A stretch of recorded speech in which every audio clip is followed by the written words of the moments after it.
सभी शिव भक्तों को श्री शिवाय नमस्तुभ्यमन। जय श्री महाकाल। शिव भक्तों, कथा शुरू करने से पहले सभी जीजियों और जीजाओं से हाथ जोड़ करके निवेदन है, इस वीडियो में हम आपको पार्थिव शिवलिंग से जुड़ी कुछ महत्वपूर्ण बातें बताने वाले हैं। जैसा कि आप सभी को पता भी है, हमने कल चतुर्थ दिवस की कथा में बताया था 11 अगस्त को पार्थिव शिवलिंग की ऑनलाइन पूजा की जाएगी। क्या गलतियां आपको पार्थिव शिवलिंग पूजा में नहीं करनी है और ग्रह क्लेश आप कैसे मिटा सकते हैं। अगर आपके पास में पार्थिव शिवलिंग की पूरी सामग्री नहीं है तो आपको क्या करना है, यह सभी बातें आपको इसी वीडियो में सुनने को मिलेगी।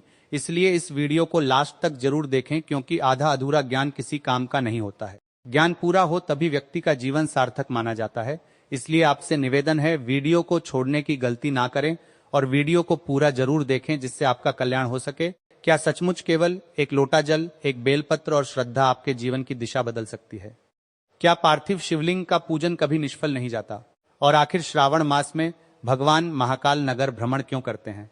आज की कथा में हम इन्हीं पवित्र प्रसंगों को जानेंगे। सनातन परंपरा में भगवान शिव को भोलेनाथ कहा गया है, क्योंकि वे अपने भक्तों के सच्चे भाव से शीघ्र प्रसन्न हो जाते हैं। उनके लिए बाहरी वैभव से अधिक महत्व भक्त की श्रद्धा का होता है। कहा गया है कि यदि किसी के पास पूजन की अधिक सामग्री न हो तो भी वह केवल शुद्ध जल और एक बेलपत्र अर्पित करके पूरे विश्वास से भगवान शिव की आराधना करे तो भी उसका पूजन सार्थक माना जाता है।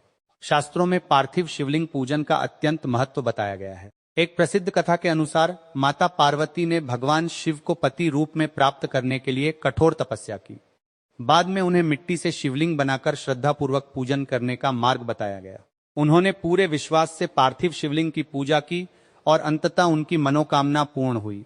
इस कथा से हमें यह शिक्षा मिलती है कि सच्ची श्रद्धा और समर्पण से किया गया पूजन कभी व्यर्थ नहीं जाता। भगवान शिव पर अर्पित किया गया एक लोटा जल केवल जल नहीं, बल्कि समर्पण का प्रतीक है। जब भक्त पूरे विश्वास से शिवलिंग पर जल चढ़ाता है तो वह अपने जीवन की चिंताएं महादेव के चरणों में रख देता है। शिव भक्ति हमें कठिन परिस्थितियों का सामना करने की शक्ति, धैर्य और सकारात्मक दृष्टि प्रदान करती है। यदि कोई व्यक्ति किसी गंभीर बीमारी से गुजर रहा हो तो उसे योग्य चिकित्सक की सलाह और उपचार अवश्य लेना चाहिए। इसके साथ साथ भगवान शिव का स्मरण, प्रार्थना, बेलपत्र अर्पण और श्रद्धापूर्वक पूजा मन को शांति, साहस और आशा प्रदान कर सकती है। आध्यात्मिक साधना चिकित्सा का विकल्प नहीं, बल्कि मानसिक और आध्यात्मिक सहारा हो सकती है। श्रावण मास भगवान शिव का प्रिय महीना माना जाता है।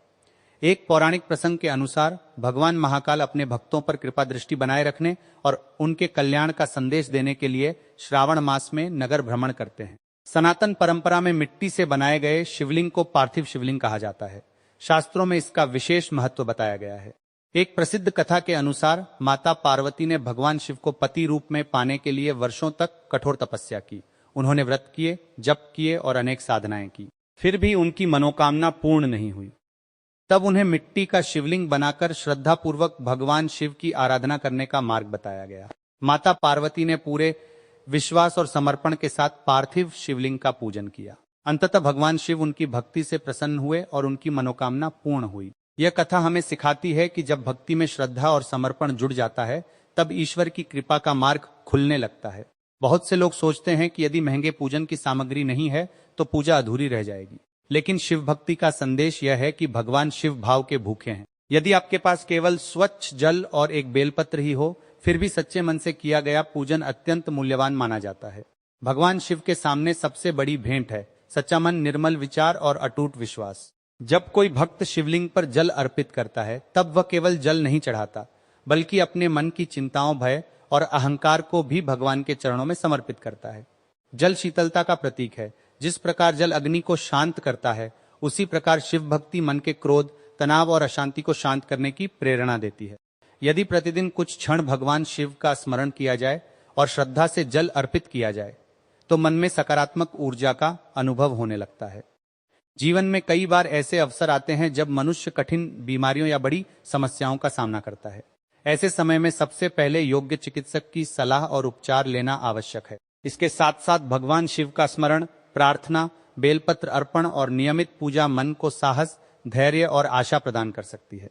आध्यात्मिक साधना हमें कठिन परिस्थितियों से लड़ने की मानसिक शक्ति देती है। जब मन मजबूत होता है तब व्यक्ति हर चुनौती का सामना अधिक विश्वास के साथ कर पाता है। श्रावण भगवान शिव का अत्यंत प्रिय महीना माना जाता है। इस पूरे महीने लाखों भक्त शिवालयों में जलाभिषेक करते हैं, रुद्राभिषेक कराते हैं, महामृत्युंजय मंत्र का जाप करते हैं और शिवनाम का स्मरण करते हैं। श्रावण हमें संयम, सेवा, भक्ति और सदाचार का संदेश देता है। यह केवल व्रत रखने का महीना नहीं, बल्कि अपने विचारों को भी पवित्र बनाने का समय है। एक पौराणिक प्रसंग के अनुसार भगवान महाकाल श्रावण मास में अपने भक्तों के कल्याण का संदेश देने के लिए नगर भ्रमण करते हैं। इस कथा का भाव यह है कि भगवान अपने भक्तों से दूर नहीं है। जो भी श्रद्धा से उन्हें पुकारता है, उसके जीवन में आशा और विश्वास का दीप अवश्य जलता है। सच्ची भक्ति केवल मंदिर तक सीमित नहीं होती। यदि हम माता पिता का सम्मान करें, सत्य बोलें, किसी दुखी की सहायता करें, क्रोध और अहंकार छोड़ें, तो यही भगवान शिव की सच्ची आराधना है। शिव हमें त्याग, करुणा, धैर्य और समानता का मार्ग दिखाते हैं। सावन शिवरात्रि भगवान शिव की उपासना का विशेष पर्व है। यदि इस दिन श्रद्धा से पार्थिव शिवलिंग बनाकर जल और बेलपत्र अर्पित किए जाएं, शिव मंत्रों का जाप किया जाए और ईश्वर से सद्बुद्धि, स्वास्थ्य तथा सभी के कल्याण की प्रार्थना की जाए, तो यह दिन आध्यात्मिक रूप से अत्यंत प्रेरणादायक बन सकता है। यदि आप 11 अगस्त सावन शिवरात्रि पर पार्थिव शिवलिंग का पूजन करने जा रहे हैं, तो आइए सबसे पहले जान लेते हैं कि पूजा के लिए किन किन सामग्रियों की आवश्यकता होती है। सबसे पहली और सबसे महत्वपूर्ण सामग्री है स्वच्छ मिट्टी, जिससे पार्थिव शिवलिंग बनाया जाता है। यदि पवित्र स्थान की मिट्टी उपलब्ध हो तो उत्तम, अन्यथा साफ और शुद्ध मिट्टी का भी उपयोग किया जा सकता है। इसके बाद चाहिए एक पूजा की चौकी या लकड़ी का पट्टा। उस पर स्वच्छ लाल या सफेद वस्त्र बिछाकर भगवान शिव का आसन तैयार करें। अब आवश्यक है एक तांबे या पीतल का लोटा, जिसमें स्वच्छ जल भरें। यदि संभव हो तो गंगा जल की कुछ बूंदे भी मिला सकते हैं। भगवान शिव को अत्यंत प्रिय बेलपत्र अवश्य रखें। ध्यान रखें कि बेलपत्र साफ और अखंड हो। इसके साथ दूर्वा, धतूरा, आग के फूल, सफेद पुष्प, भस्म, चंदन, अक्षत यानी साबुत चावल, रोली, मौली, अगरबत्ती, धूप, घी का दीपक और नैवेद्य के लिए मौसमी फल या मिठाई रखें। यदि रुद्राभिषेक करना चाहें तो दूध, दही, घी, शहद और शक्कर से पंचामृत भी तैयार कर सकते हैं। यदि आपके पास इनमें से सभी सामग्री उपलब्ध नहीं है तो चिंता करने की आवश्यकता नहीं। श्रद्धा और विश्वास के साथ केवल जल और बेलपत्र अर्पित करके भी भगवान शिव की पूजा की जा सकती है। पूजा के समय शांत मन से ओम नमः शिवाय या महामृत्युंजय मंत्र का जाप करें और भगवान शिव से अपने तथा समस्त संसार के कल्याण की प्रार्थना करें। याद रखिए, भगवान शिव के लिए सबसे बड़ी सामग्री आपका निर्मल मन, सच्ची श्रद्धा और अटूट विश्वास है। याद रखिए, भगवान शिव को प्रसन्न करने के लिए धन की नहीं, श्रद्धा की आवश्यकता होती है। यदि आपके मन में विश्वास है, आपकी वाणी में शिव का नाम है और आपके कर्म अच्छे हैं, तो यही सबसे बड़ी पूजा है। आइए हम सभी भगवान शिव से यही प्रार्थना करें कि वे हमें सत्य के मार्ग पर चलने की शक्ति दें, हमारे जीवन में सद्बुद्धि दें और पूरे संसार का कल्याण करें। हर हर महादेव। यदि आपको यह कथा पसंद आई हो तो मेरी जीजाओं से जीजियों से निवेदन है, वीडियो को लाइक करें, अपने परिवार और मित्रों के साथ साझा करें। ऐसी ही शिव भक्ति से जुड़ी प्रेरणादायक कथाएं सुनने के लिए हमारे चैनल शिव महापुराण 2 मिलियन को जरूर से सब्सक्राइब करें और कमेंट में अवश्य लिखें। ओम नमः शिवाय, श्री शिवाय नमस्तुभ्यमन। महादेव की कृपा आप सभी पर सदैव बनी रहे।